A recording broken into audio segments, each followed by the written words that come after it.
Di bab ke-30 nanti akan menjelaskan masalah keistimewaan orang yang berbakti kepada kedua orang tua. Rasulullah SAW yang bersabda, tidaklah ada seorang yang berani kepada kedua orang tuanya kecuali ia satu tingkat, satu level di neraka bersama iblis. Ia menjadi tetangga konco akrabnya iblis. Jadi kalau ada orang itu berani kepada kedua orang tuanya, sama juga ia pesen tiket menjadi tetangganya iblis. Dan itu setara jajarannya. Tidak ada apa namanya hierarki, sebenarnya dia ada tingkatan, nggak ada tingkatan. Jadi kan surga neraka itu kan bertingkat-tingkat. Orang yang berani sama orang tua itu satu level di neraka dengan sahabat iblis. Iblis itu paling bawah-bawahnya neraka. Berarti itu orang yang berani kepada kedua orang tua, ia sejajar tempatnya di neraka bersama iblis. Dan sebaliknya, tidaklah ada orang yang berbakti kepada kedua orang tua, niscaya ia satu level derajatnya menjadi tetangganya para nabi. Jadi orang yang berbakti kepada kedua orang tua itu satu tingkat derajatnya di surga bersama para. Sebaliknya orang yang berani kepada kedua orang tua itu satu level, satu tingkat dengan iblis di neraka. Semua dosa apapun itu ditangguhkan oleh Allah. Semua dosa itu ditangguhkan oleh Allah. Maksudnya bagaimana? Ketika ada seorang hamba itu berdosa, ia tidak langsung dihukum, ditunggu taubatnya. Andai kan sampai mati belum taubat, baru nanti kan konsekuensinya di akhirat, ditunggu. Balasannya itu ditunggu. Tapi kecuali satu dosa yang mana dosa ini akan jatuh di dunia maupun di akhirat, yakni adalah dosa berani kepada kedua orang tua itu nunggu adabnya tidak harus di neraka, tidak harus di akhirat, di dunia dapat, di akhirat pun juga dapat. Satu-satunya dosa yang balasannya itu seketika di dunia maupun juga di akhirat. Semua dosa itu yang lain tidak ada yang kayak gitu. Orang minum khamar nggak langsung balasannya itu di dunia, kecuali satu, yakni dosa berani kepada kedua orang. Kayak cerita yang cukup masyhur, Junaid. Bagaimana Junaid itu ahli ibadah. Beliau ahli ibadah, sholat ibadahnya aktif sekali dengan sholat. Suatu ketika ibunya itu nimbali, panggil Junaid, wahai Junaid.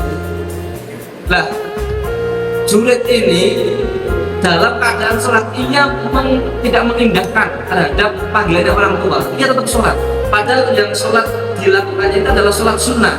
Sedangkan menjawab panggilan orang tua itu hukumnya wajib. Jadi tidak ada kewajiban dihubungkan dengan sesuatu yang sunnah, kecuali Junaid ini adalah sholat fardu, itu boleh untuk tidak menjawab panggilan orang tua. Itu boleh. Nah, misalkan kayak gini, kewajiban sosok istri itu berbakti kepada suami. Misalkan si istri ini sedang wiridan atau katakan sedang baca sholawatan misalkan, kemudian suaminya nimbali, dek, sini dek, sebah, aku masih nuntut mocononku.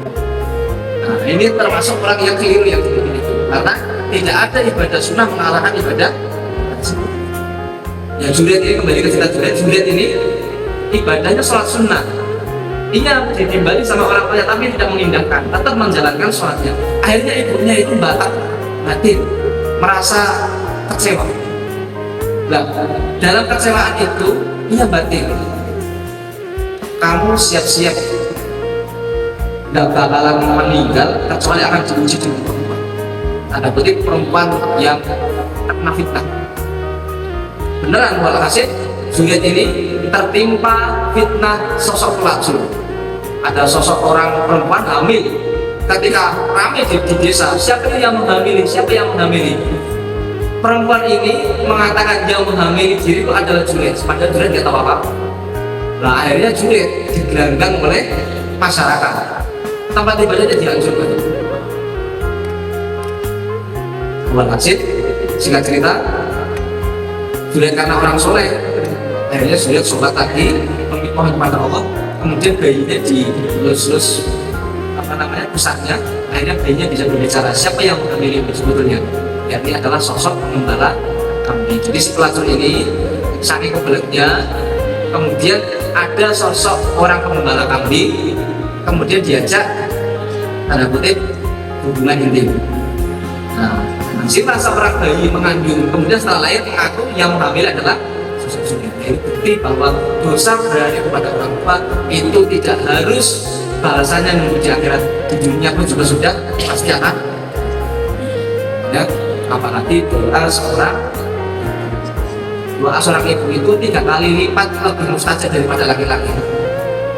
Dan kalau ingin dapat anak yang soleh, dapat anak yang alim, anak yang berbakti, terutama sosok ibu ini rajin niraati anak. Ibu terutama. Ya. Doa seorang ibu kepada anaknya laksana doa seorang nabi kepada umatnya. Doa nabi itu mustajab atau tidak? Apalagi sosok yang dekat dengan Allah seorang nabi. Nah, begitu juga seorang ibu, doa ibu kepada anaknya itu laksana doa nabi kepada umatnya. Mintalah kalian semua, mumpung masih di pesantren, mumpung masih mondok, masih dalam tahap belajar, minta dirakati, terutama ibu bisa. Setelah berakatnya apa?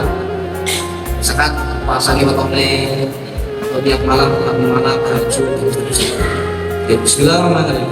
Kayak kata Mbah Mun Zubair itu, kok ada anak mondok kemudian orang tuanya tidak mengkirakan, terutama ibunya amel jadi orang sukses, terutama dalam bidang tasawuf fikih amel. Makanya kalau ketemu ibunya langsung dirayu-rayu, Bu, kalau saya nggak tahu sekarang depan itu pada jasa apa, tapi yang terpenting doa sekarang itu menjadi bekal pada kesuksesan saya Allah ya. Ibu masih ada ibunya.